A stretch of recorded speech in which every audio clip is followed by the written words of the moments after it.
Good morning, everybody, and welcome on in. Let us get into some fights. Tobin here with you. We're going to dive all over the world of mixed martial arts and boxing. Let's do it to it. Last night, UFC 258.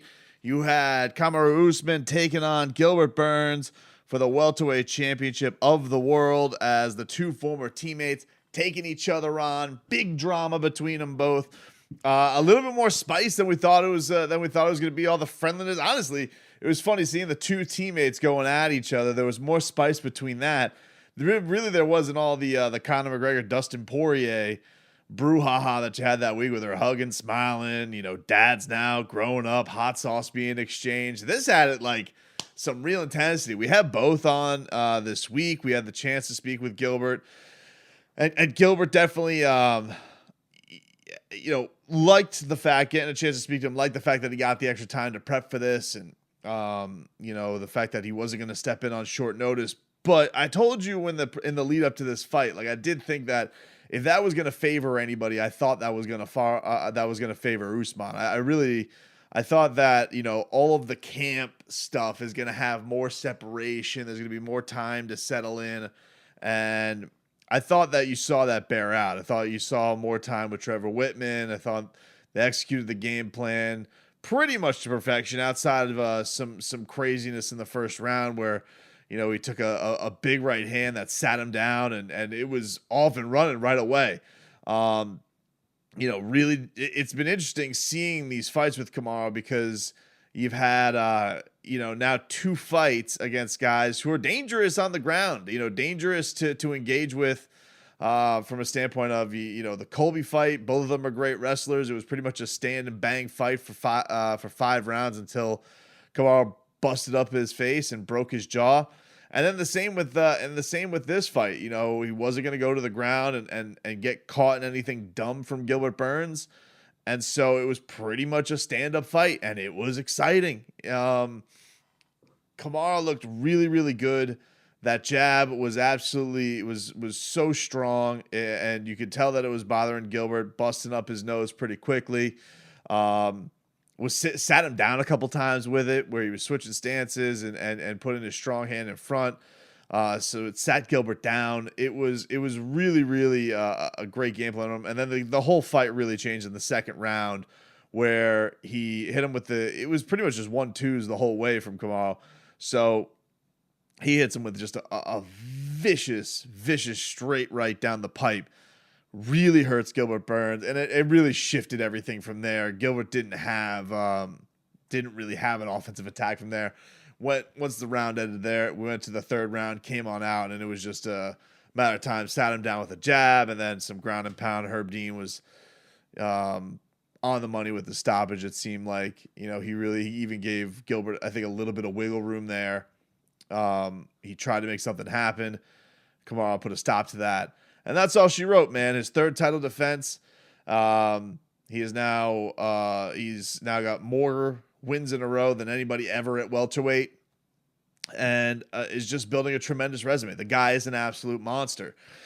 And I said this after the Jorge Masvidal fight, and a lot of people down here, who ride with George, and I ride with Jorge Masvidal too. I love Street Jesus and what he brings to the cage, and his journey's been incredible. But I did think that, even though it was on 6 days' notice, and the skills still bared out that Kamaru was able to go find a way to really take out any danger that George was able to go get, and was still a great performance. The Colby one was just absolutely great, a great fight between them both, two rivals, and he came out on top, and his championship win against Tyron Woodley was absolutely sensational. And he really is in this spot right now as welterweight champion where you don't know what's really left for him, because we'll get into his call out in just a second of Jorge Masvidal, which was I think is a great move by him. He knows that it did great business last time. I think that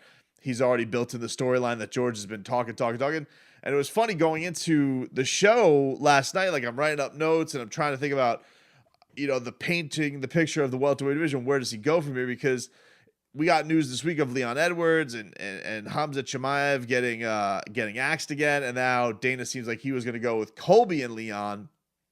on short notice. I'm like, well, where the hell is George? Where the hell is Masvidal? And Dana's looking at that Leon Edwards, Colby Covington fight as a number one contender, but I kind of think that, look, Kamaru Usman has done enough to call his own shot and go amongst these people he has rematches with, because he's taken out everybody in the division. I kind of think the champ should get to call his shot on this one. And so if he wants Masvidal, he should get Masvidal. I mean, that's that. It's as simple as that. The funny thing was, I'll tell you one thing that was interesting about tonight, and Joe Rogan messed up on this a couple times. I'm not trying to bag on Joe Rogan because I know a lot of people do that.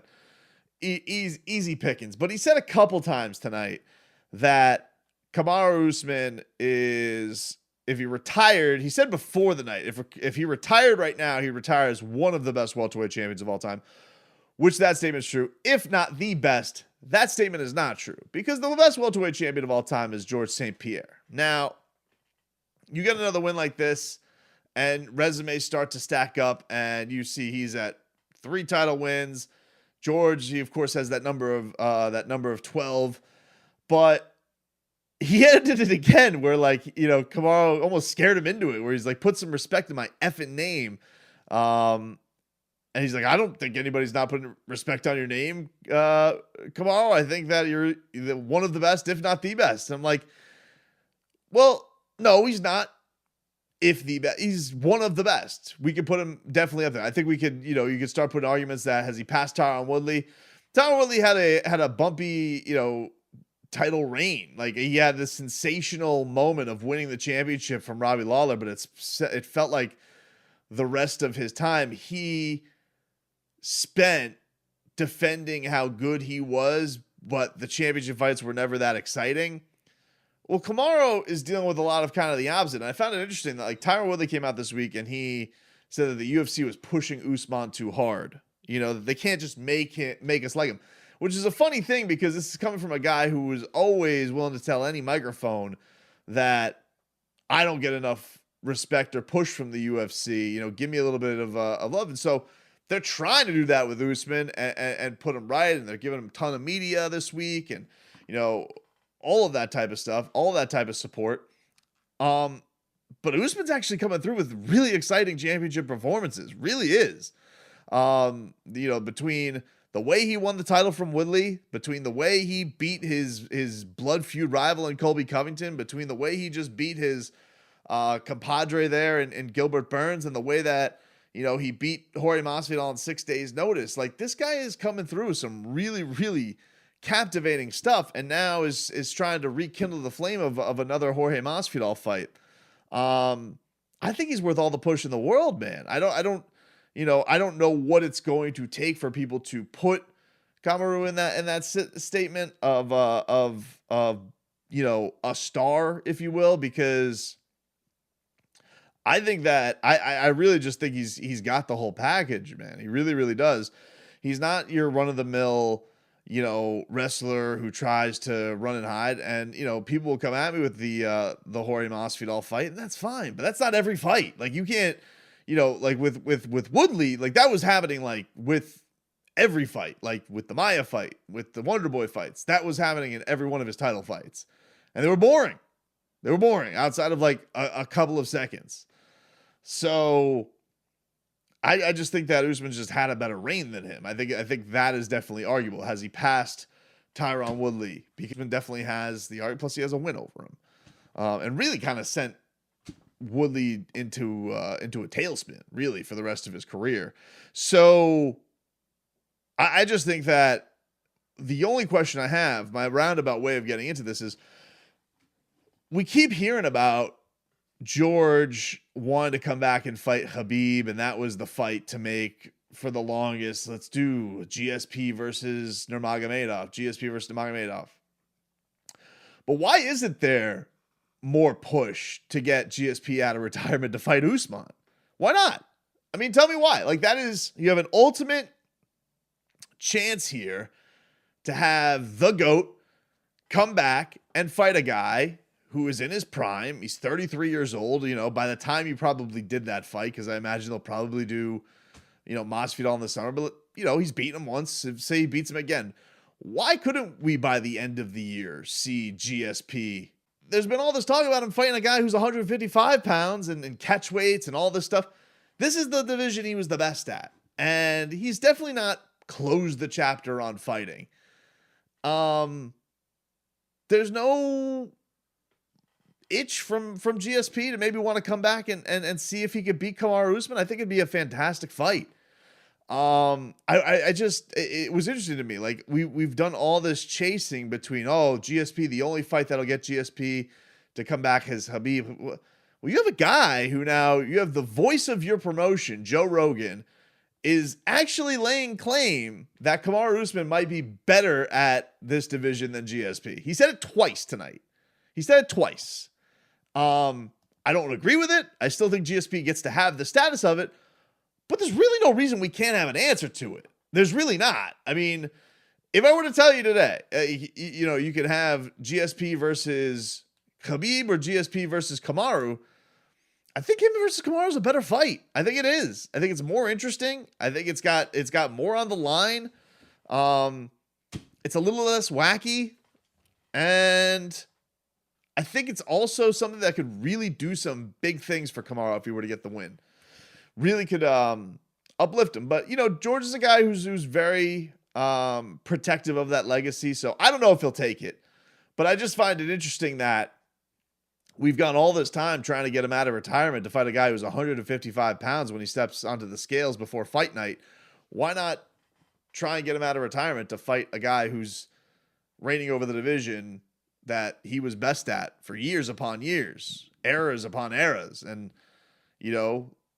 left, came back, won another belt, but I don't understand why the time wouldn't be right for that. He said he didn't like that whole 185 division anyway. That was my immediate thought. Now, as far as the couple things, I want to get to. So him versus Gilbert, some more fallout from that. Gilbert on this night, I thought that Gilbert would have been better off, and it's not his fault. It's just COVID got him, so he was ousted from this matchup. But I thought that Gilbert would have been better off if this fight was on short notice. I thought he was riding like a rocket ship. There was a lot of awkwardness that they self-admittedly were going through. Usman maybe wasn't as settled in Colorado at that point. I just think that if he was going to get him, he was going to get him when he was riding hot like the way he was. And he almost had his moment. And as Usman said in the post-fight interview, that's how a lot of their sparring sessions went. I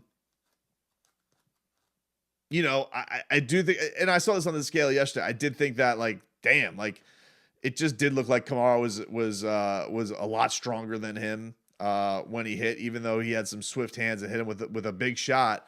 He started dropping him with jabs. So I think there's a big size discrepancy there. You saw that, what was it, a 5-inch reach advantage? That's a tough thing for anybody to get around in any kind of fight. Especially, so I think for Gilbert, I was just watching him in that first round. And I thought he won the first round basically just because of with dropping him.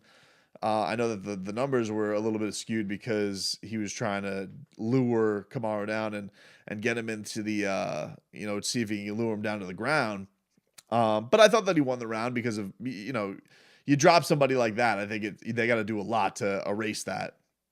So they were 1-1 after it, but everybody felt like after that second round with the big shot that he took, because they were saying this on the broadcast, with everything that Gilbert was hitting him with, it looked like it was having a little bit more impact. Not after he hit him, not after Kamaru dropped Gilbert. It was kaput after that. There was nothing left. So for him, I still think that he has, another run to get back there. I think he can get back there for sure. I think that that's possible for him.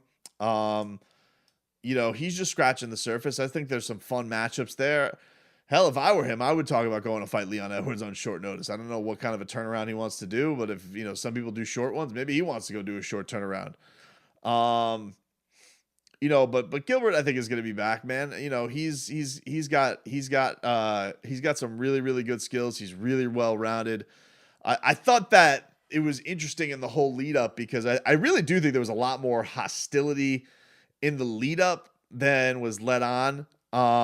And I don't think this was so much Kamaru versus Gilbert. I think this was Probably Kamaru versus, the Henry Hooft crew, the Sanford MMA, the traveling Blackzilian crew that's gone from all over the place in South Florida. But let's just call it Sanford MMA right now. I think there was more hostility there, with the coaches kind of gassing Gilbert up, saying that he's the guy, saying he's capable of beating him, and that Kamaru was maybe having a wandering eye elsewhere, so that there was some loyalty fray there. From Usman's standpoint, it's like, really, you're telling this guy he can beat me.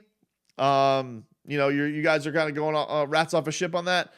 It's a little reminiscent of the team alpha male split where TJ Dillashaw started, venturing off to get a little bit more seasoning, and Ryan Faber didn't like that, and he was beefing. Then all of a sudden that trickles down to him and Cody Garbrandt beefing, and so you're kind of holding the torch for people who aren't you. But what are you supposed to say? You're supposed to not have the back of your coaches in a team, and that relationship, it's so strong down here. It really is, and you can see it after the fight how much those guys mean to each other. It is so strong because this is not even like American Top Team where those guys have all been kind of at one location. You're in the big gym. The gym gets bigger and bigger and bigger. No, you're talking about, this gym was Blackzilians. The owner dies. They have to go to Combat Club in Lantana. That lasts for like then they go to Hard Knocks 365, and then they go to, Deerfield Beach. Like they're literally like, all right, coach, where are we training today? And they could have I'm sure plenty of them could have gone and jumped ship to ATT. But we all know the crosstown rivalry and whatnot. So, I think a lot of that stuff runs deep, and I do think that you saw the intensity that Kamaru was harboring on that stuff. If you heard our interview with him this week, that he knew that a lot of coaches were talking ill of him leading up to this fight, or to the point where he felt disrespect because they were talking Gilbert up so much. But I still think that the level of love those guys have is very, very real. So we'll take a quick break. We'll get into a little bit more of the news and the notes from the week, and also Kamaru's call out of Jorge Masvidal. Who can take this guy down? If it's not GSP, if they can't lure GSP out of retirement, who can take out Kamaru Usman in the welterweight division?